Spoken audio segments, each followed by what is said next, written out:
Idan har kana ɗaya daga cikin masu sha'awar koyo da kuma kaiwa zuwa matakin kololuwar kwarewa a bangaren kirkiro ko sauya fasalin bidiyo da kuma hoto zuwa yanda kake so a sauƙaƙƙen harshe, ina nufin video editing da kuma photo editing, to wannan dama ba shakka dan uwa ta kace. Zamu bude wani class wanda zamu rika koyo da video editing da kuma photo editing from zero to hero, ma'ana tun daga farko har ƙarshe. Idan ma har baka san yadda ake ba, zaka fara tun daga farko har zuwa ƙarshen matakin kwarewa. Idan ka koya zaka yi amfani da shi domin dogaro da kai. Bangare na farko shine video editing. A bangaren video editing zaka koyi yadda zaka yi lyrics na waka kamar wannan. Ban dauka ba, kar in shiga damuwa, in ba kai ba, babu mai kyan kallo na, wasu na bin bayana. Wannan zaka yi amfani da shi idan ka kai matakin kwarewa ka iya lyrics, ka yi amfani da shi domin samun wani income, da kuma yadda ake fassara film zuwa duk yaren da kake bukata kamar wannan.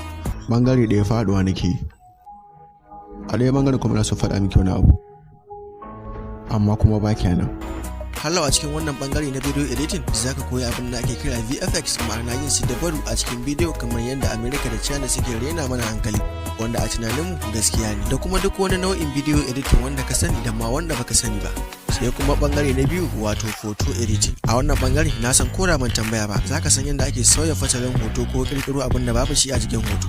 Misali, canza background, cire wani abu ko saka wani abu a cikin hoto, da duk wani nau'in kalar video editing shi ma anan zaka koya. Na san har yanzu zukatan ku cike suke da tambayoyi kamar haka. Shin me mutum yake bukata domin ya fara koyon wannan, ko in ce ya shiga a cikin wannan class din? Amsar ka anan ita ce zaka koyi waɗannan skill din ne idan kai register a group din da za a koyar. Kuma abu mafi muhimmanci ko in ce abin burgewa anan shine da wayar hannunka zaka koya. Haka na nufin ba ka buƙatar kwamfuta. Hanyar da zaka bi kuma shine ka yi wa wannan lambar magana a WhatsApp domin kai ma a saka a cikin group din da za a koyar. A koda yaushe ka rika tana cewa wannan abin da zaka koya zai dawwama ne a cikin kanka. Ka rike wannan, kada ka manta ga lambar nan ka yi mata magana amma a iya WhatsApp kawai.